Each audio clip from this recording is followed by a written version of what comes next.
Before we begin, let us know where you're listening from. After the story, rate it from 1 to 10. Now, let's start. The axe gleamed in the winter sun, its edge honed sharp enough to separate a man's head from his shoulders with a single stroke. Valgar Thorsson knelt in the mud, his once proud shoulders now slumped in defeat. Blood from earlier blows matted his dark hair, and his left eye had swollen shut. Still, with his one good eye, he stared defiantly at the Jarl who had once called him bloodbrother. "Have you any final words, Oathbreaker?" Jarl Halfdan's voice carried across the hushed crowd gathered in Kaupang's central square. Valgar spat blood onto the frozen ground. "I broke no oath.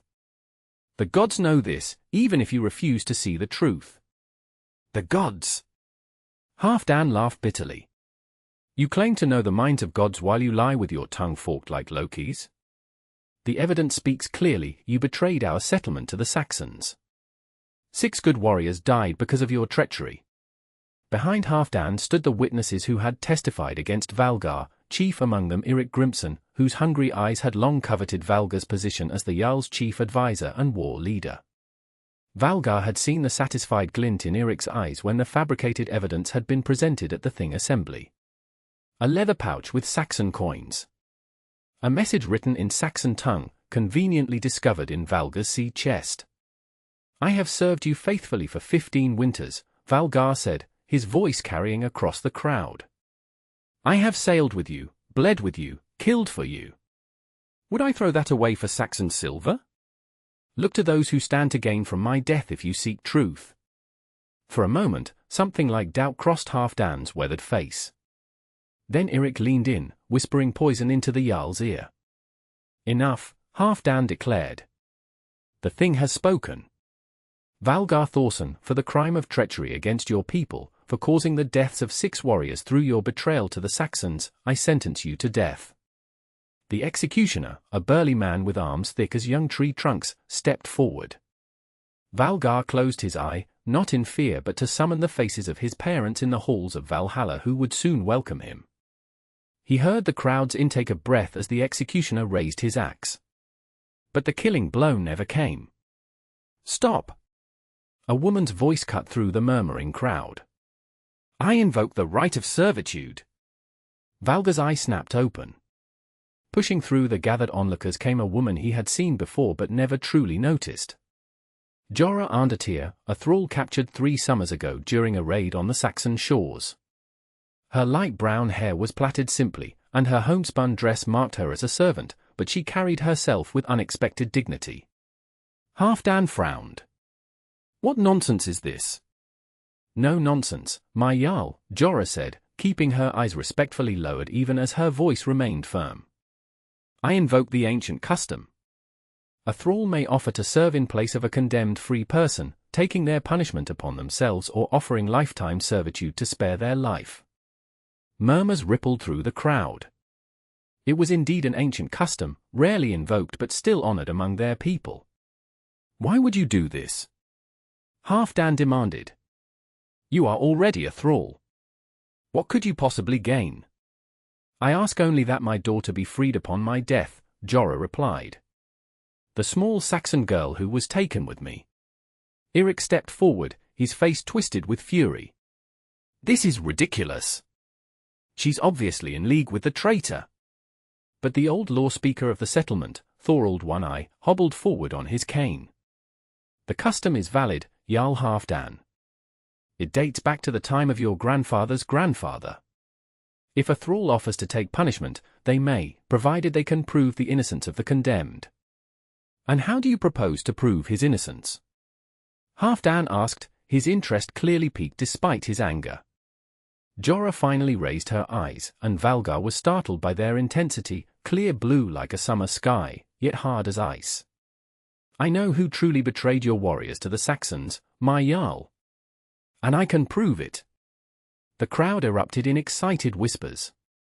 Halfdan raised his hand for silence. "You have until the next full moon," the Jarl declared. "Until then, Valgar will remain imprisoned. If you fail to provide proof, both of you will face the axe." Eirik's protest died on his lips as Halfdan cut him off with a sharp gesture. The law is the law, Eirik. Even a Jarl must respect the ancient ways. Valgar could hardly believe what was happening. As the guards hauled him to his feet, he looked at the Thrall woman in bewilderment. Why would a Saxon slave risk her life for him, a Viking warrior who had likely participated in raids against her people? The answer would have to wait.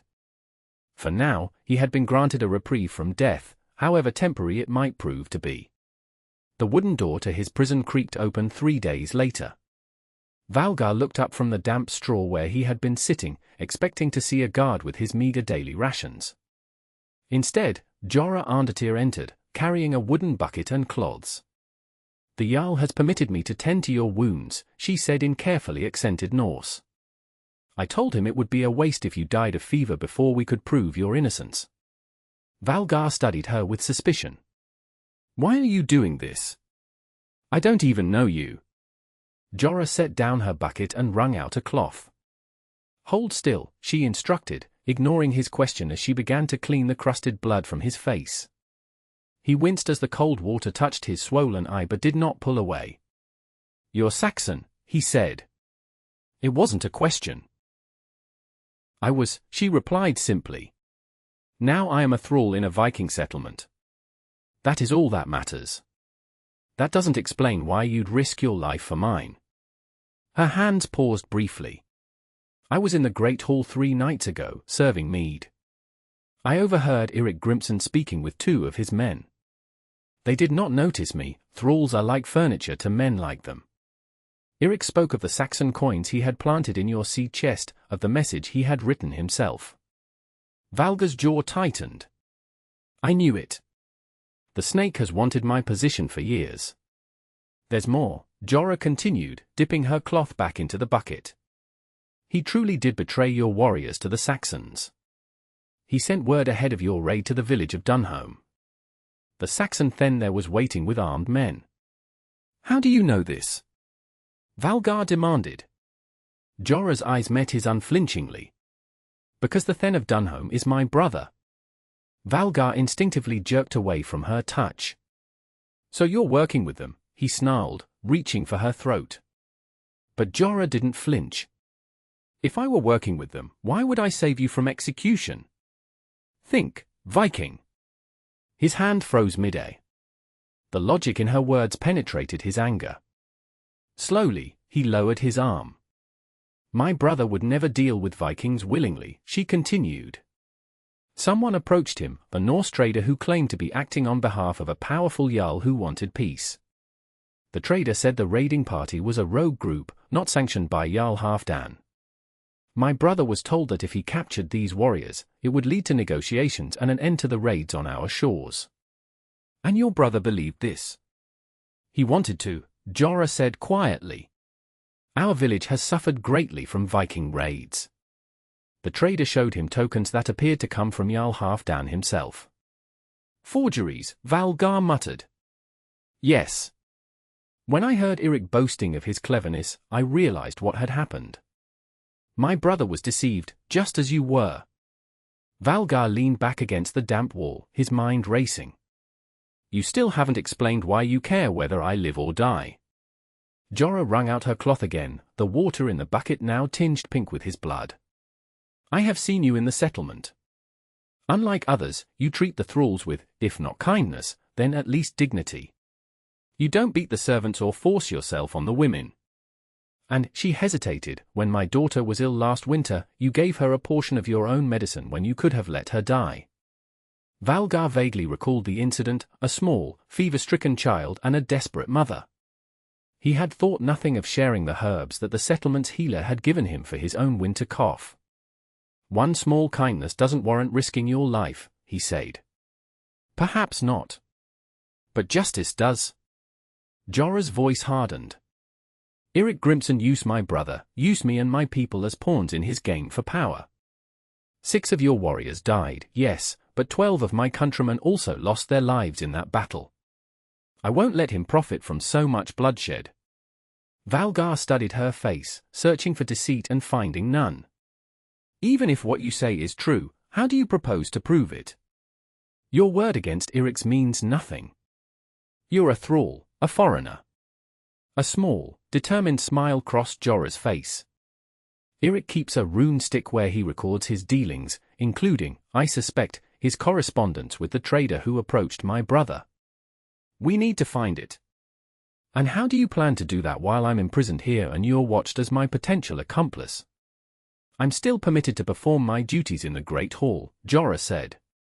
No one pays attention to a thrall sweeping floors or emptying chamber pots. As for you.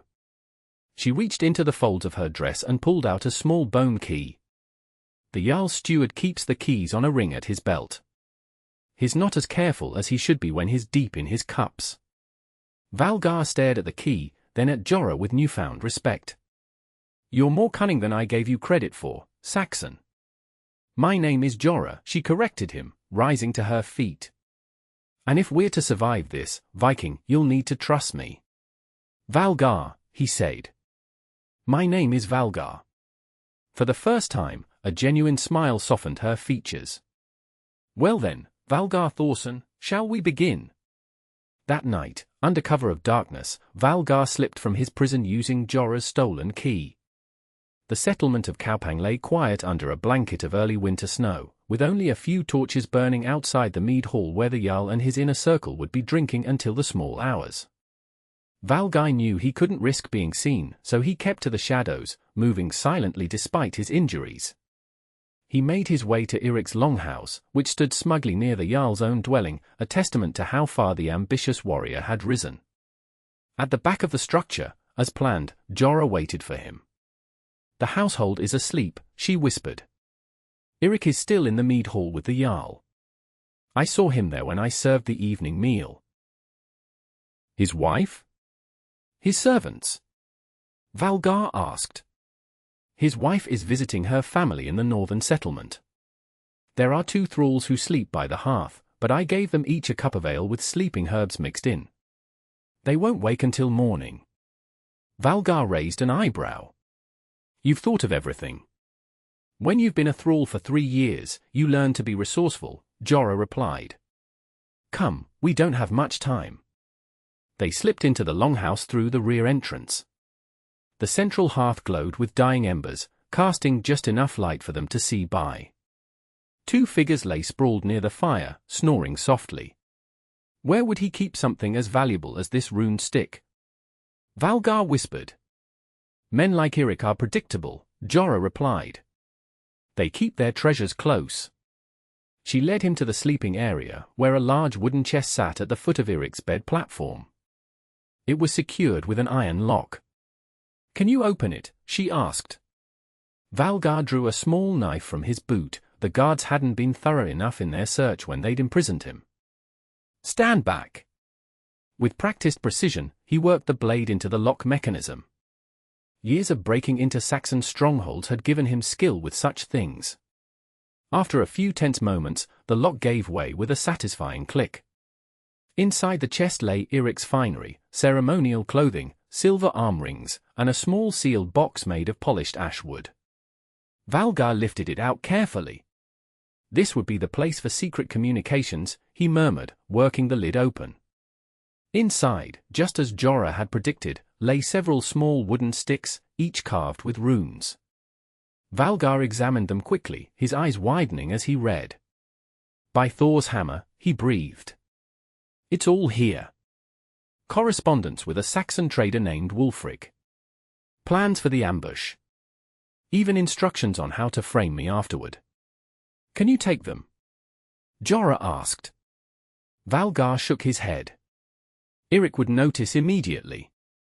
But I can do this. He pulled out a small knife and carefully began to make additional marks on the rune sticks, subtle changes that altered the meaning of certain words. What are you doing? Jara asked. Making it impossible for him to deny his guilt, Valgar explained. When these are read at the Thing Assembly, the evidence against him will be damning. And if he claims the runes have been tampered with, it will only make him look more guilty. A sound from outside froze them both. Footsteps approaching the longhouse. Eirik, Jara whispered in alarm. Valgar quickly replaced the box, closed the chest, and replaced the lock to appear undisturbed. Is there another way out? Jara shook her head. Only the front and back entrances. The footsteps were at the door now. There was no time to flee. Valgar grabbed Jara's hand and pulled her toward the shadows behind a large storage barrel just as the door swung open. Eirik stumbled in, clearly deep in his cups. He muttered to himself as he kicked off his boots and fell heavily onto his bed platform without bothering to remove his clothing. Within moments, his snores joined those of the drugged thralls by the hearth. Valgar and Jara remained motionless in their hiding place, barely daring to breathe. Her hand was still clasped in his, warm and surprisingly strong. He could feel her pulse racing against his palm. After what seemed like an eternity, when Eirik's snores had settled into a steady rhythm, Valgar gave Jara's hand a gentle squeeze. Together, they crept from their hiding place and slipped out the back entrance into the cold night air. That was too close, Jara whispered once they were safely away from the longhouse. But we succeeded, Valgar replied. Now we just need to convince Halfdan to search Eirik's chest before the next full moon. Jara nodded. I should get back to the thralls' quarters before I'm missed. And you are back to my prison, Valgar finished grimly. For now. As they prepared to part ways, Valgar hesitated. Jara, thank you. Few would risk so much for a Viking who is nothing to them. In the faint moonlight, her eyes seemed to glimmer. Perhaps you are not nothing to me, Valgar Thorsson. Before he could respond, she slipped away into the darkness, leaving him staring after her with a strange warmth in his chest despite the winter chill. The following days passed in tense anticipation. Jara continued to visit Valgar in his prison, ostensibly to tend his wounds but actually to plan their next moves. Through her position as a serving thrall in the Great Hall, she gathered valuable information about Eirik's movements and the Jarl's state of mind. Halfdan has doubts, she told Valgar one evening as she changed the bandage on his head. I've heard him questioning Eirik's version of events when he thinks no one is listening. That's not enough, Valgar replied. We need him to search that chest before Eirik realizes the runes have been altered. I may have a way, Jara said thoughtfully. The Jarl's wife, Astrid, has always been kind to me and my daughter. She doesn't believe you betrayed the settlement, she told her handmaiden as much. Astrid has no power in matters of justice, Valgar reminded her. No, but she has influence over her husband. And she despises Eirik, he made unwelcome advances toward her younger sister last summer. Valgar considered this. Can you speak to her directly? Not without raising suspicion. But I can ensure she overhears certain conversations among the thralls. Rumors about Eirik's secret correspondence with Saxons, about a hidden chest. Clever, Valgar admitted. But dangerous. If Eirik suspects you're spreading such talk. He won't, Jara assured him. I've survived this long by knowing how to be invisible when necessary. As Jara rose to leave, Valgar caught her wrist. There's something I've been wondering. Your daughter, you said she was taken with you. But you speak of a brother who is a Then. Were you not married among your people? A shadow passed over Jara's face. My husband was a warrior in my brother's service. He died defending our village during a Viking raid 2 summers before I was taken. I'm sorry, Valgar said, genuinely contrite. Was it our settlement that attacked your village? No, Jara replied. It was raiders from the north. But to a grieving widow, one Viking looks much like another. She gently extracted her wrist from his grasp. Rest now. Tomorrow is the first quarter moon, we have little time left. After she departed, Valgar lay on his straw pallet, troubled by thoughts he'd never expected to have. He found himself wondering about Jara's life before she became a thrall, about the husband she had lost, the daughter she was fighting to free, the woman she had been in her Saxon village. And most troubling of all, he wondered why the thought of her risking her life for him filled him with both gratitude and dread. The next morning, the settlement buzzed with unexpected activity. Valgar could hear the commotion even from his prison cell. When his guard brought his morning meal, Valgar casually asked what was happening. Jarls ordered a search of Eirik Grimson's longhouse, the guard said with obvious relish. Rumor has it Eric's been conspiring with Saxons. Found some suspicious rune sticks, they say. Valgar fought to keep his expression neutral. Is that so? And what does Eric say about this? Claims he's being framed, of course. But the evidence looks bad for him. The Jarl's called an emergency thing assembly for this afternoon. After the guard left, Valgar paced his small cell anxiously. Their plan was working, perhaps too well. If the thing assembly was called before he had a chance to speak with Jara again, he wouldn't know what evidence had been found or how to respond. To his relief, she appeared at midday, slipping into his cell with a tray of food. "It's happening," she whispered excitedly. "The Jarl searched Eric's chest this morning. He found the rune sticks." "And?" Valgar pressed. "Eric claims they've been tampered with, but no one believes him. Too many details match what actually happened during the raid." "And?" She smiled with grim satisfaction. "The Saxon trader you mentioned in the runes. Wulfric? He was captured 3 days ago by one of our fishing boats. He was trying to make contact with Eric again." Valgar let out a low whistle. "That's either extremely bad luck for Eric or the gods truly favor our cause." "The thing assembly is to be held at sunset," Jara continued. "You'll be brought before the Jarl to hear the evidence. If all goes well, you'll be exonerated, and Eric will face the axe in your place." Valgar nodded slowly. "And what of you? What happens to you and your daughter after this?" Jara's expression sobered. "I remain a thrall. That doesn't change. But perhaps my daughter can be freed as promised." "That's not enough," Valgar said firmly. "You saved my life. I won't let you continue as a slave while I go free."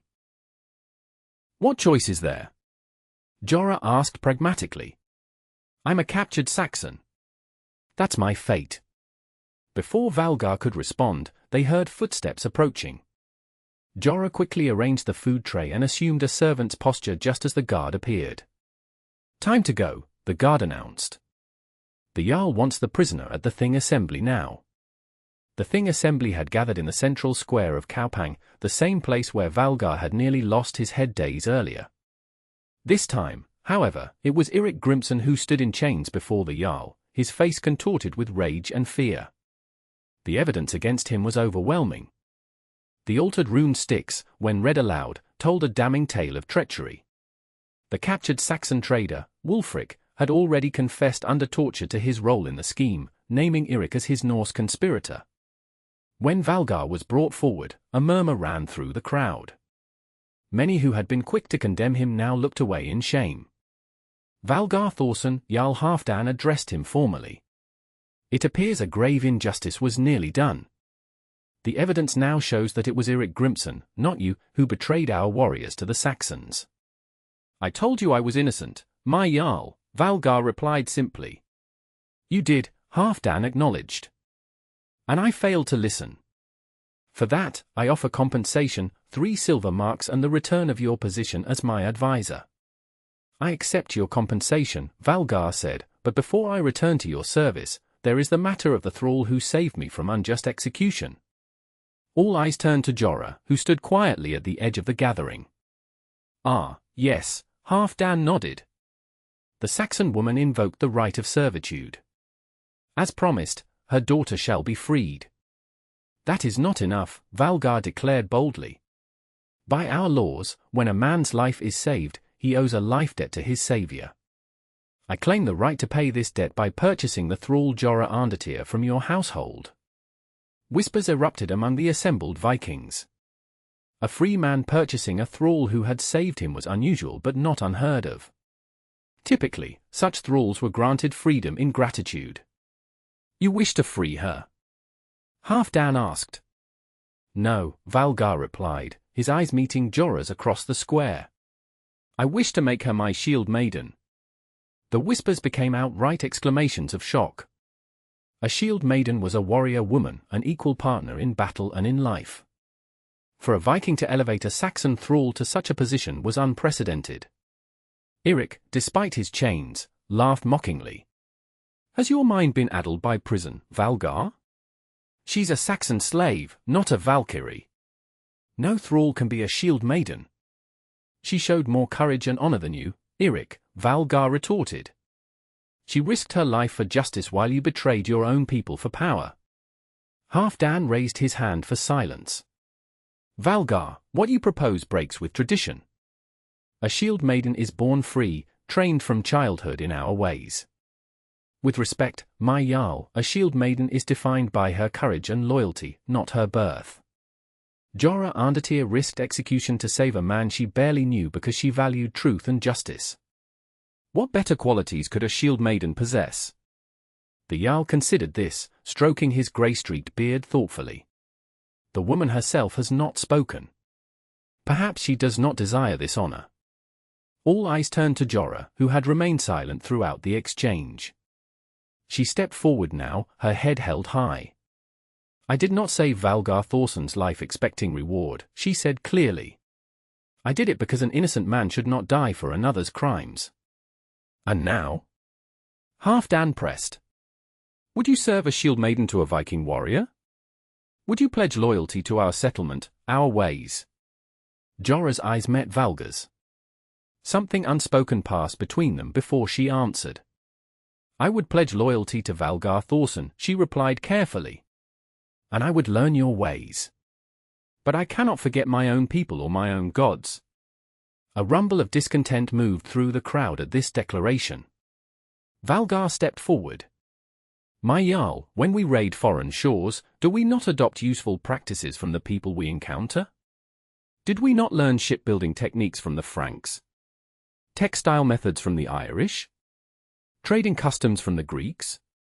Why should we not also recognize courage and honor wherever we find it? Halfdan laughed suddenly. Always the clever tongue, Valgar.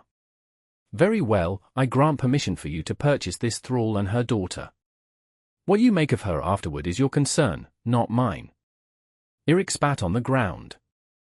This is an abomination. A Saxon thrall elevated above freeborn Norse women? The gods will curse us all. The gods have already judged you, Eirik Grimson, Halfdan replied coldly. And they found you wanting. He turned to the executioner. Take him away. At dawn tomorrow, he will meet the axe that Valgar Thorsson escaped. As Eirik was dragged away cursing, Valgar approached Jara. For the first time since their clandestine meeting in Eirik's longhouse, they stood face to face in public, free to speak openly. I offered to make you my shield maiden without asking if it was what you wanted, Valgar said quietly. That was presumptuous of me. It was, Jara agreed, a hint of a smile playing at her lips. Especially since I know little of what being a shield maiden entails. It means you would be free, Valgar explained. Not a thrall but a warrior. My equal in my household. You would learn to fight, to sail, to live as our women do. And your daughter would be raised as a free child among us. And what would you expect in return for such generosity? Jara asked, her direct gaze challenging him to speak truthfully. Valgar hesitated. Your loyalty. Your counsel. Your. He paused, searching for the right words, your companionship. As your wife. Jara pressed, refusing to let him hide behind vague terms. Around them, the crowd had begun to disperse, though many curious eyes remained fixed on this unusual conversation between the exonerated Viking and the Saxon thrall. Not yet, Valgar replied honestly. I would not ask that of you until you are truly free to choose. Until you know our ways and I know yours. Until we discover if what I feel growing between us is real or merely gratitude for my life. For the first time, Jara looked genuinely surprised. And what if I never choose to be your wife? What if I remain only your shield maiden? Then I will have the finest, most honorable warrior at my side, Valgar said with a smile. And that would be enough. Jara studied his face, searching for deceit and finding none. Finally, she nodded. I accept your offer, Valgar Thorsson. I will become your shield maiden, and we shall see what the gods intend for us beyond that. The moon had completed its cycle, waxing to fullness and beginning to wane again by the time Valgar had established his new household. With the compensation from Jarl Halfdan and his own savings, he purchased land on the outskirts of Kaupang and began construction of a modest longhouse. In the meantime, Jara and her daughter, 8-year-old Edith, lived in a small hut adjacent to the building site. The child was a quiet, solemn girl with her mother's blue eyes and a wariness that came from years of servitude. She watched the Vikings around her with suspicion, staying close to her mother whenever possible. Valgar made an effort to win the girl's trust, bringing her small gifts, a carved wooden horse, a string of colored glass beads, a small knife suitable for a child's hand. Gradually, Edith's fear began to give way to cautious curiosity. One crisp morning, as the first snow of deep winter began to fall, Valgar found Jara outside the hut, practicing with a shield and short sword he had given her. Her movements were awkward but determined, her brow furrowed in concentration as she mimicked the exercises she had observed among the Viking warriors. "Your grip is wrong," Valgar said, approaching her. "You'll strain your wrist that way." Jara lowered the sword with a frustrated sigh. "How do your women learn these skills from childhood? I feel like a clumsy ox."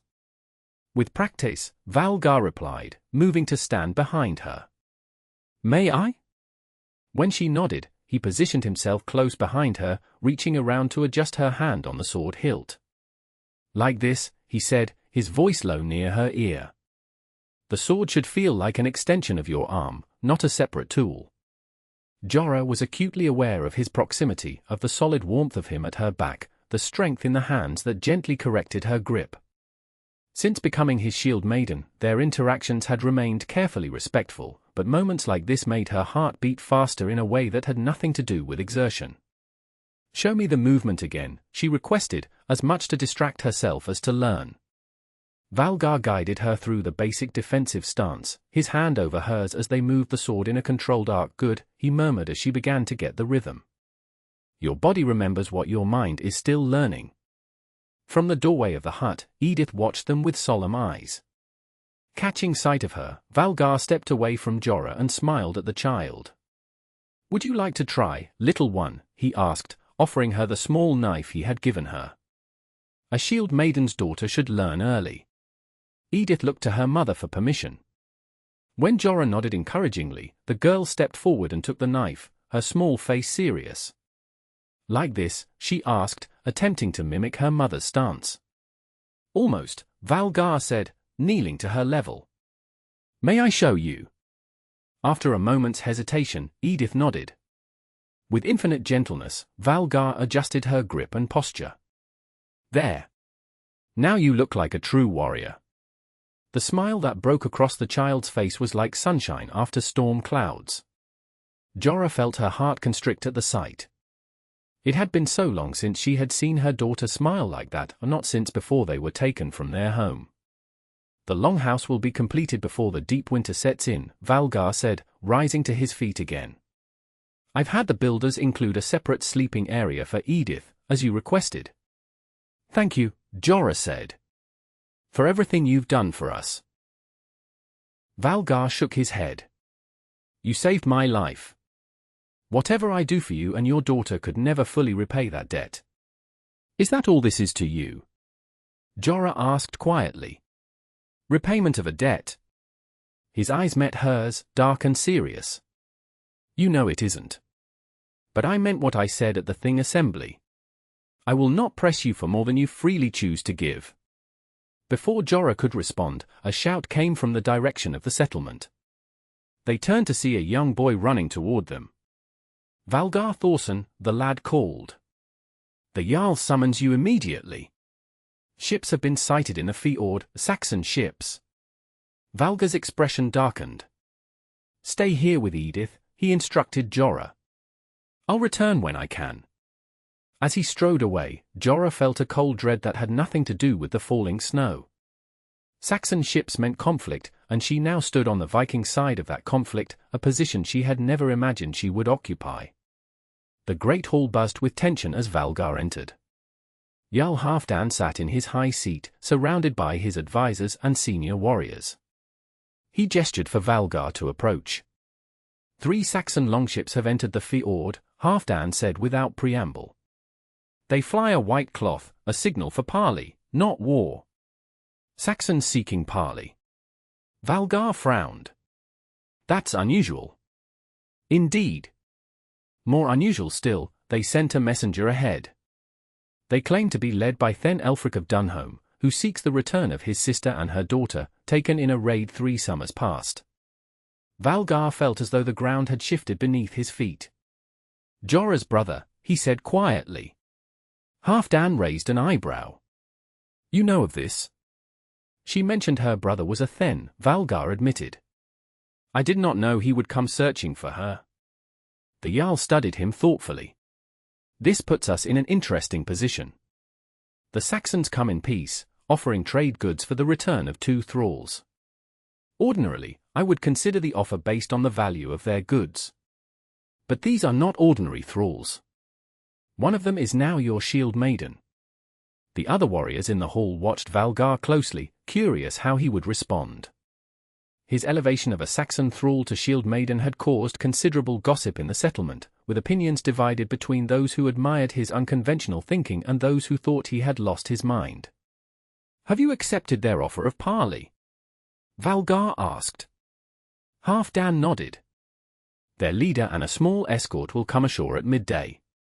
I want you present at the meeting. And Jara? That depends, the Jarl replied. Do you intend to return her to her brother?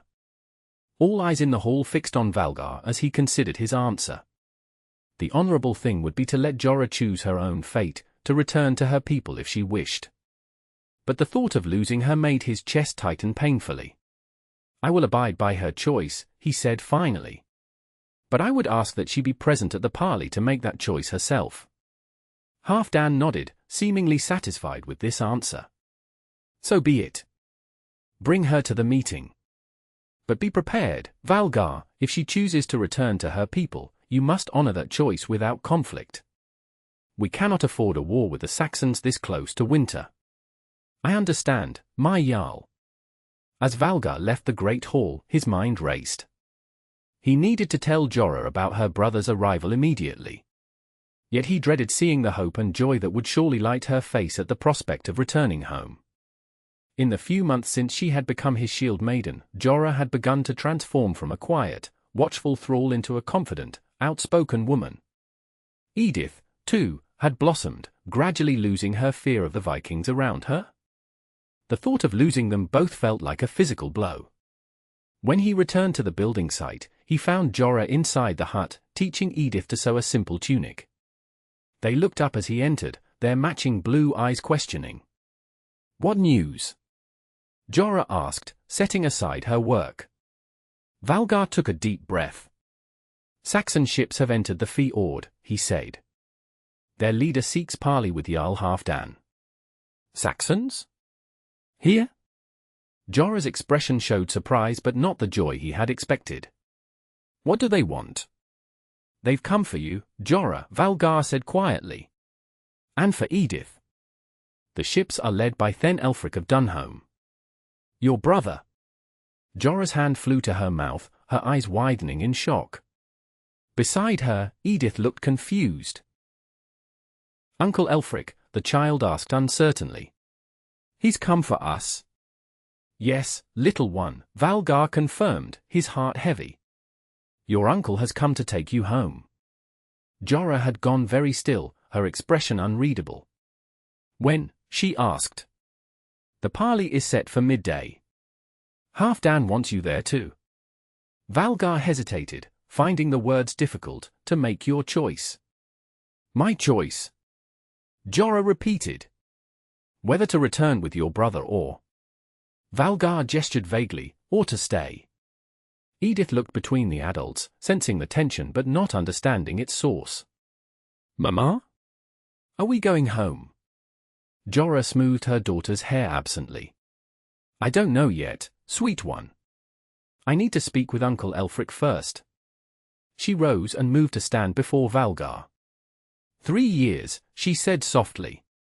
3 years I've been away from my home, my family. I had resigned myself to never seeing them again. Valgar nodded, not trusting himself to speak. And now, just as I begin to find a new place for myself and my daughter, the old one calls us back. There was a complicated emotion in her voice, joy mixed with uncertainty, hope tangled with reluctance. You should go, Valgar said, the words like ashes in his mouth.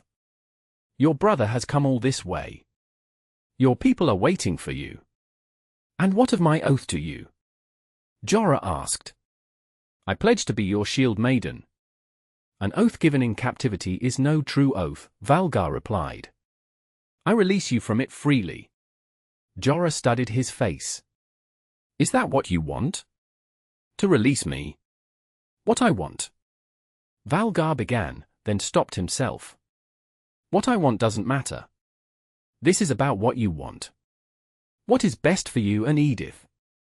For a long moment, Jara said nothing, her eyes searching his. Then she nodded slowly. Very well. I will attend the parley and speak with my brother. After that, I will make my choice. The parley was held on neutral ground, a flat stretch of shore between the settlement and the fjord where the Saxon ships were anchored. Jarl Halfdan had arranged for a tent to be erected against the winter chill, with braziers providing warmth inside. Valgar stood to the right of the Jarl's chair, his face carefully composed despite the turmoil within. Jara and Edith waited just outside the tent, to be called in when the time was right.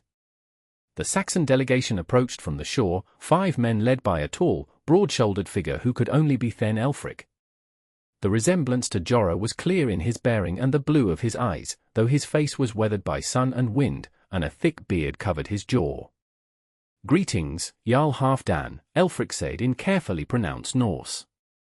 I thank you for agreeing to this meeting. Halfdan gestured for the Saxon lord to be seated. You speak our tongue well, Then Elfric. I have had dealings with your people before, not all of them unpleasant, Elfric replied. Though I come today on a matter most personal. You seek the return of your sister and her daughter, Halfdan stated. Taken in a raid 3 summers ago. Yes. Elfric's gaze traveled to Valgar, standing silently beside the Jarl. I am prepared to offer generous compensation for their return. Gold, silver, furs, whatever you deem appropriate. The woman and child you seek are no longer simple thralls, Halfdan said. The woman, Jara, saved the life of one of my warriors, Valgar Thorsson. In recognition of her courage, she was elevated to the position of shield maiden in his household. The child has been given a place of honor as well. Elfric's expression showed surprise. A Saxon woman made shield maiden to a Viking warrior? This is unexpected. Many found it so, Halfdan agreed with a slight smile. But Valgar is not a man who follows convention blindly. He recognizes valor wherever he finds it. The Saxon then turned his attention fully to Valgar. You are the man who claimed my sister as shield maiden. I am, Valgar confirmed. Though the claimed is not the word I would choose. I offered her the position in gratitude for saving my life, and she accepted freely. I would hear this from her own lips, Elfric said, a note of skepticism in his voice. If I may see her? Halfdan nodded to Valgar, who moved to the tent entrance and called for Jara. A moment later, she entered with Edith clinging to her hand, both dressed in their finest clothing. The reunion between brother and sister was a sight that would remain with Valgar for years to come. Elfric rose from his seat with a cry of joy, striding forward to embrace Jara fiercely. She returned his embrace with equal fervor, tears streaming down her face as she spoke rapid Saxon that Valgar could not understand. Edith hung back shyly until Elfric knelt before her, his own eyes wet as he spoke softly to his niece. The child studied him solemnly before recognition dawned on her face. Uncle Elfric, she said in Norse, then switched to Saxon as she allowed him to draw her into an embrace. Valgar watched, his chest tight with conflicting emotions. The joy on Jara's face as she reunited with her brother was beautiful to behold and devastating to witness. How could she choose to stay in a foreign land when her own people had come to bring her home? After the initial emotion of the reunion had subsided, Elfric turned to address Halfdan again. I thank you for keeping my sister and niece safe, he said formally. And for allowing this meeting. I am prepared to offer compensation for their return, as I said. Halfdan raised a hand. That decision is not mine to make. By our laws, Jara is now Valgar's shield maiden. And he has stated that she may choose her own fate. All eyes turned to Jara, who stood straight-backed between her brother and Valgar. Sister, Elfric said in Norse, clearly wanting all present to understand his words, I have searched for you since the day you were taken. Our people mourned you as dead until a trader brought word that you had been seen alive in a Norse settlement. I come to take you home, where you belong. What home remains? Jara asked quietly. Our village was burned in the raid. We have rebuilt, Elfric assured her. Your place in my household awaits you. Edith will be raised among her own people, learning our ways instead of the ways of those who took you from us. Valgar winced inwardly at the justified accusation in the Saxon's words. Vikings had destroyed Jara's home, killed her neighbors, and torn her from her homeland. What could he possibly offer to counter that? Jara looked at her brother with love and gratitude. You risked much to come here, she said. I can never thank you enough for that. She glanced down at Edith, who was watching the adults with solemn attention. But before I decide, I must speak with Valgar alone. Elfric frowned but nodded his consent. Halfdan gestured to a corner of the tent where they might have some privacy. As Jara approached him, Valgar steeled himself for her farewell. He had rehearsed in his mind what he would say, that he understood her choice, that he wished her happiness, that he would remember her always. But when she stood before him, all his carefully prepared words fled. Your brother has come a long way, he said simply. He clearly loves you very much. He does, Jara agreed. Just as I love him. He is all the family I have left, besides Edith. Valgar nodded, waiting for what he knew must come next. You've been very quiet, Jara observed. Do you have nothing to say about my choice? What is there to say? Valgar replied. Your people have come for you. Your home awaits. Is that all? There was a strange note in her voice that he couldn't interpret. What more would you have me say, Jara? Valgar asked, a hint of frustration breaking through his composed facade. That I wish you would stay? That these past months with you and Edith have been the happiest of my life? That the thought of you leaving tears at my heart like a physical wound? Would saying these things change anything? Jara's eyes widened at his outburst. It might, she said softly. How? Valgar demanded. How could it possibly compete with the pull of your homeland, your family, your own people? Because I love you, you stubborn Viking, Jara said, her voice low but intense. Did you think I wouldn't come to care for the man who treated me with respect when I was nothing but a thrall? Who saw worth in me that no one else bothered to see? Who has shown such kindness to my daughter? Valgar stared at her, stunned into silence. I have been waiting, Jara continued, waiting for you to tell me how you truly feel. Not hints and suggestions, not careful courtesy, but the truth of your heart. I thought. Valgar began, then started again. I didn't want you to feel obligated. To think that your position as my shield maiden required more than you wished to give. And now? Jara pressed. Now that my brother offers me freedom to return home, now that I am truly free to choose, what would you have me know of your heart? Valgar took her hands in his dark eyes meeting her blue ones with absolute sincerity. That I love you, he said simply. That I have loved you since you risked your life to save mine. That I want you as more than my shield maiden, I want you as my wife, my partner, the mother of our children.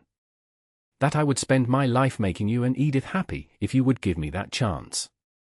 A smile slowly spread across Jara's face. Was that so difficult to say? Before Valgar could respond, she turned and called to her brother in Saxon. Elfric approached, his expression wary as he looked between them. I have made my decision, Jara announced in Norse. I will stay here, with Valgar. Not as his shield maiden, but as his wife. Elfric's face darkened with shock and dismay. Sister, you cannot be serious. These people took you from your home, made you a slave. Yes, Jara acknowledged. And I will never forget that. But Valgar did not raid our village. He did not make me a thrall. He offered me freedom and dignity when I had none. And Edith? Elfric demanded. Would you deny her the chance to grow up among her own people?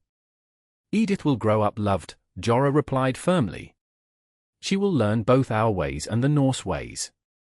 She will know the stories of our ancestors and of Valgar's people. She will be a bridge between two worlds, not a victim of their conflict. The Saxon then looked to his niece, who had moved to stand beside her mother. Edith, he asked gently. Do you understand what your mother is saying? You would stay here, among the Norse. Edith nodded solemnly. I want to stay with Mama, she said. And with Valgar. He teaches me to use a knife and tells me stories about Thor and Loki. Elfric's shoulders slumped slightly in defeat. He turned to Valgar with a hard stare. If my sister chooses you, Viking, you had better be worthy of that choice. If I ever hear that she or Edith has been mistreated, I will return with more than 3 ships. If I ever mistreat them, Valgar replied solemnly, I will deserve whatever vengeance you bring. But you have my oath that I will cherish them both until my dying day. After a moment, Elfric nodded grudgingly. Then he turned back to his sister. Will you at least come to the ship to greet those who came with me? There are people who have prayed for your return. Of course, Jara agreed. And perhaps you could stay for our wedding? It would mean much to me to have my brother's blessing. Elfric looked surprised by the request, but after a moment's hesitation, he nodded. For you, sister, I will stay. Though I make no promises about enjoying a Viking wedding. The wedding of Valgar Thorsson and Jara Andatir was held 3 days later, after hasty but thorough preparations. In a compromise that honored both their traditions, they were married first in the Saxon Christian manner by a priest who had accompanied Elfric, and then in the Norse tradition before the gods and the community. Jarl Halfdan himself presided over the Norse ceremony, clearly amused by the unprecedented nature of the union. In all my years, he declared to the gathered crowd, I have never seen a shield maiden become a wife so quickly. Nor have I seen a Saxon thrall rise to become the wife of one of my most valued warriors. The gods work in strange ways, but who are we to question their wisdom? The celebration that followed was one that would be remembered in Kaupang for years to come. Vikings and Saxons, traditional enemies, shared mead and ale, discovered common ground in their love of good tales and strong drink, and even joined together in songs that needed no translation. Valgar and Jara moved through the celebration hand in hand, accepting congratulations and gifts from both their peoples. Edith followed close behind, wearing a new dress that combined Saxon embroidery with Norse design, a symbol of the bridge her mother hoped she would become. As the night deepened and the celebration continued, Valgar led Jara away from the noise and lights to a quiet spot overlooking the fjord. The winter stars glittered overhead, and the northern lights danced in pale green ribbons across the sky. Are you happy? He asked, drawing her close against the chill. I am, Jara replied, leaning into his embrace. Though I will miss my brother when he leaves. He has promised to return in the spring, Valgar reminded her. And we will visit his settlement when Edith is older. Our peoples need not always be enemies. Jara turned in his arms to face him. Do you truly believe that? That Vikings and Saxons could find peace? I believe that anything is possible, Valgar said, stroking her cheek gently. If a Viking outcast can claim a thrall as his shield maiden, and that shield maiden can become his wife, then surely our peoples can learn to see each other as more than enemies. It won't be easy, Jara warned. There is much blood between our peoples. Nothing worthwhile is ever easy, Valgar replied. But we will show them it can be done. Starting with our own household, our own family. Jara smiled at that. Our family, she repeated softly. I like the sound of that. Valgar kissed her then, beneath the dancing lights of the northern sky, sealing their union not just as husband and wife but as a symbol of what might be possible between their peoples. A new beginning, forged from danger and betrayal but tempered by courage, honor, and love. And in the years that followed, The saga of Valgar and Jara would be told in both Norse and Saxon settlements, how a Viking outcast claimed a thrall as his shield maiden after she saved him from execution, and how their love transcended ancient hatreds to build a bridge between two worlds.